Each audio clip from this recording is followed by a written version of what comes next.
We're leaving dozens of world-changing ideas on the cutting room floor because we get too many great ideas. Like, how awesome is it that you get to work at a place where there are so many world-changing ideas, you only get to do 20% of them? One piece of advice, the like pro tip of how to be successful with DARPA is we've got, startups and venture capitalists and, defense contractors and pure commercial companies alike sort of listening.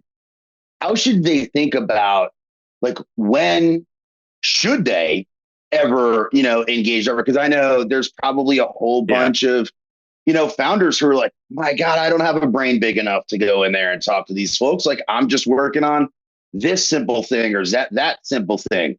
Where does DARPA fit in now? Where does it want to fit in? Kind of that. What's that call to action if there was one? Yeah, that's a great question. And this is really a bigger question. Forget quantum. This is about what is DARPA for and how do you engage? And I love that question. So I've been in the building either as a contractor or as a government person since 2011. I love this place. Like, this is where you want to go to really change the world. And so how my advice is, if you have an idea that you legitimately think could change the world for the better, especially, but not exclusively if it overlaps with the defense space, then that is the right time to engage with DARPA. That doesn't mean it's going to work, but DARPA is designed to break the normal rules that are restricting us from making really fast progress in a way that breaks conventional assumptions. So I can give you 100 examples of how it's worked in the past, but those are all just rules we're going to break if it makes sense to do something differently. So if you are a founder, you've got a small company, if you're just looking for a way to, how do I get some funding from DARPA? Because we could use funding and DARPA has money. How do I make that happen? That is probably not going to work. Like, I'm sure you can get some meetings. It's not going to work out. The DARPA's pretty good at sensing that because we know everybody thinks of us as walking bags of money. But if you are like, look, the conventional, tri-services or conventional big industry or whoever is not running with this, but if somebody would take this off, there is a 10% chance that this would blow a whole industry open. This would really change the world. Probably it's not going to work, but if it does, oh my goodness, the consequences. This will change everything. You got to come talk to DARPA. And the way that you do that is, there's a website and you just look up which 10 program managers, there's only like 100 of us total, in their one paragraph blurb on the website overlap with your idea. Email them all, like fill them all out, because everybody's got their own thing. It's a lot like a building where there's 100 different CEOs of their own little fiefdom, and everybody gets pre-fired after like 4 years. So it's always cycling. There are always new people. So there's no stovepipes. There's nobody who that's awesome. There's no like quantum wedge where I just got to find the best way to spend my quantum money because DARPA has allocated. That is not how it works. Your idea that uses quantum that's going to change the world is competing against the guy who wants to build giant robots to win the next war, against the guy who wants to cure cancer, against the woman who has a new idea to break open artificial intelligence. And it's all on the same page. That's such a cool way to think about like a playing field and sort of like, if you think about the auditions, like, hey, who's going to be the next DARPA project? It's not like a set archetype. It's not sort of functionally oriented or segregated. Like, there is permeability, and it is an idea and maybe impact meritocracy. Yes, absolutely. I would think about the impact. If you have a story that gets you to impact, we'd love you to be thinking about DARPA.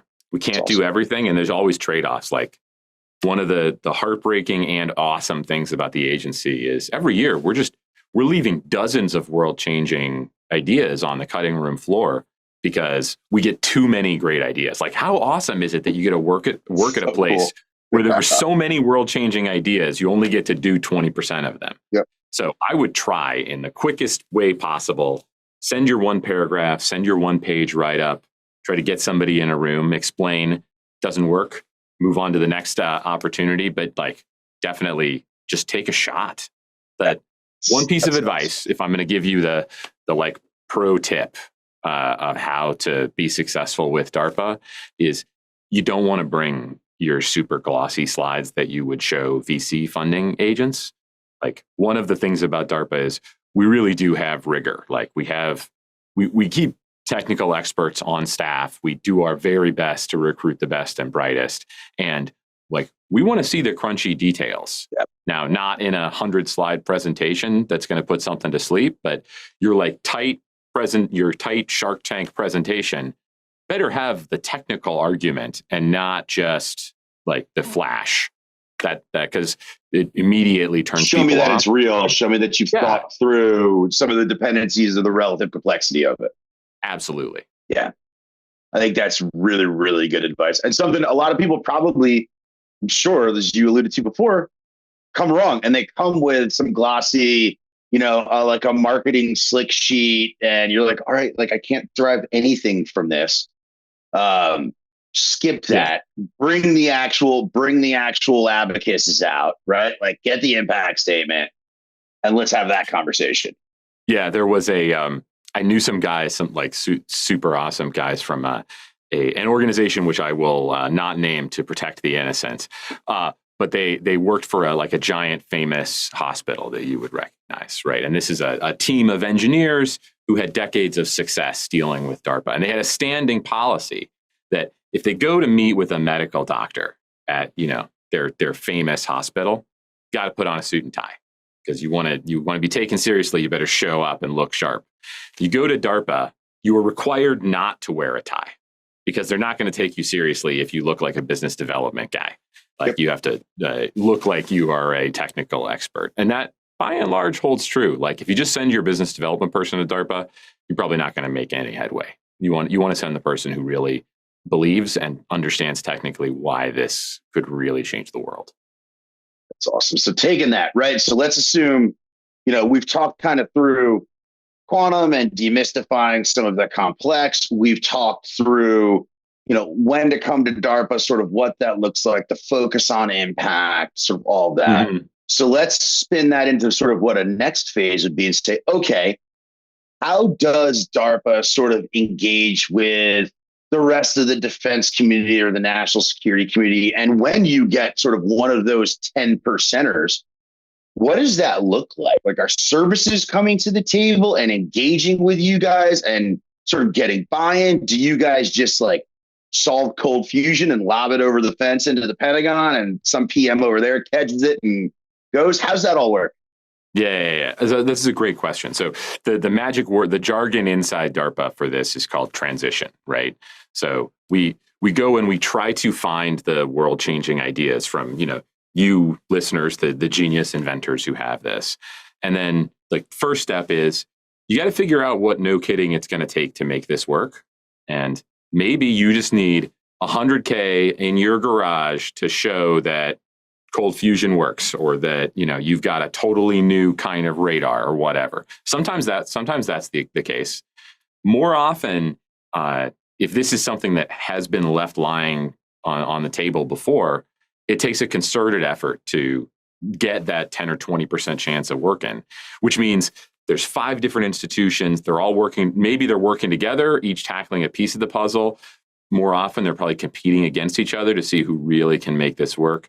But way before you get to the end of the line, the transition process starts.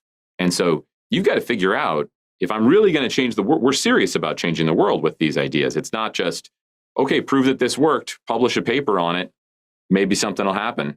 It's if it's gonna change the world through the tri-services, you got to get the people whose lives are going to be impacted by this and get them to come to the table early, because you don't want, if I'm inventing something that's going to make the Navy SEALs' lives better or change SOCOM, how they do business day to day, you don't want a quantum physicist deciding what's good enough. You want me judging, is there a new quantum or physics idea that could help? And then you got to take it to them for testing and early insight into, how is this going to make my life better? Maybe pieces of it have to be classified. Maybe pieces of it have to have a huge testing component that goes as you go along through prototypes before you get to the end. And that means there's no one size fits all, right? If this is supposed to make the Navy's life better, you got to talk to the Navy. If this is supposed to cure cancer, let's bring the NIH in. Let's bring in doctors. Let's figure out who are the actual experts who can take this and run with it. And economic security is national security. If the way we want to change the world is by transitioning something to the commercial space, so U.S. industry can make the world a better place using these ideas, let's get them here. If we need to get funding involved, we can. We have a whole office that's designed to go and talk to VCs and tell them, "Hey, look, this is for real. You should pay attention to this." And if it's somebody who's not on the list of anyone we've worked with, you will not find a more receptive building in the government to throw the rule book out the window and go find whoever actually is supposed to be in the room as early as they need to be there to actually build a bridge across the valley of death and make this happen as soon as humanly possible. I love the willingness, and you've seen it. I've seen it through a number of your answers to, hey, we're going to do what we need to do for the impact we're trying to make. Vice, hey, okay, this is process 1.3.5.7, execute. I think there's some real value in that.